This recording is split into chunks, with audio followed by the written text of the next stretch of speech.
ಹೌದು, ಮೊಣಕಾಲು ನೋವಿಗೆ ತುಂಬ ತರಹದ ಇಂಜೆಕ್ಷನ್ಗಳಿವೆ. ಮೊದಲನೇದಾಗಿ ಕಾರ್ಟಿಕೋಸ್ಟೆರಾಯ್ಡ್ ಇಂಜೆಕ್ಷನ್.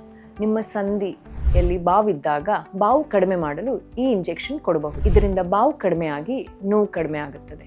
ಆದರೆ ಇದರ ಇಫೆಕ್ಟ್ ತಾತ್ಕಾಲಿಕವಾಗಿರುತ್ತೆ ಮಾತ್ರ. ಇನ್ನೊಂದು ಜೆಲ್ ಶಾಟ್ಸ್ ಅಂದರೆ ಹೈಲ್ಯೂರಿಕ್ ಆಸಿಡ್ ಇಂಜೆಕ್ಷನ್. ಇದು ನಮ್ಮ ಸಂಧಿಯನ್ನು ಲುಬ್ರಿಕೇಟ್ ಮಾಡಿ ಜಾಯಿಂಟ್ನ ಮೂವ್ಮೆಂಟನ್ನು ಬಗ್ಗುವುದು ಇದನ್ನ ಎಲ್ಲ ಚೆನ್ನಾಗಿ ಮಾಡುತ್ತದೆ. ಇನ್ನೊಂದು PRP ಇಂಜೆಕ್ಷನ್ಸ್ ಅಂದರೆ ಪ್ಲೇಟ್ಲೆಟ್ ರಿಚ್ ಪ್ಲಾಸ್ಮಾ ಥೆರಪಿ. ನಿಮ್ಮ ರಕ್ತವನ್ನೇ ಬಳಸಿ ಪ್ಲೇಟ್ಲೆಟ್ಸನ್ನು ಶುದ್ಧೀಕರಿಸಿ ಮತ್ತೆ ಮೊಣಕಾಲೊಳಗೆ ಕೊಡೋದು. ಇದರದ್ದೇ ಇನ್ನೊಂದು ಬಗೆ ಅಂದರೆ ಸ್ಟೆಮ್ ಸೆಲ್ ಥೆರಪಿ. ಇದರಲ್ಲಿ ನಿಮ್ಮ ಸ್ಟೆಮ್ ಸೆಲ್ಸ್ ತೆಗೆದು ನಿಮ್ಮ ಮೊಣಕಾಲೊಳಗೆ ಕೊಡೋದು. ಇದರಿಂದ ನಮ್ಮ ಕಾರ್ಟಿಲೇಜ್ ಮರು ಉತ್ಪತ್ತಿ ಆಗಲಿ ಅಂತ ಮಾಡೋದು. PRP ಬಗ್ಗೆ ಹೆಚ್ಚಿನ ಮಾಹಿತಿಗಾಗಿ ಈ ವಿಡಿಯೋ ನೋಡಿ. ಕೊನೆಯದಾಗಿ ನರ್ವ್ ಬ್ಲಾಕ್ಸ್. ನಿಮಗೆ ತುಂಬ ಕಾಲದಿಂದ ನೋವಿದೆ ಮತ್ತು ನಿಮಗೆ ಆಪರೇಷನ್ ಒಳಗಾಗಕ್ಕೆ ಆಗುವುದಿಲ್ಲ ಅಂದಾಗ ನಿಮ್ಮ ನೋವಿನ ಚಿಹ್ನೆಗಳನ್ನು ಬ್ಲಾಕ್ ಮಾಡುತ್ತೆ. ಇದರಿಂದ ನಿಮಗೆ ನೋವು ಕಡಿಮೆ ಆಗುತ್ತೆ. ನಿಮ್ಮ ನೋವಿಗೆ ಸೂಕ್ತವಾದ ಪರಿಹಾರಕ್ಕೆ ಇಂದೇ ನಿಮ್ಮ ವೈದ್ಯರನ್ನು ಭೇಟಿಯಾಗಿ.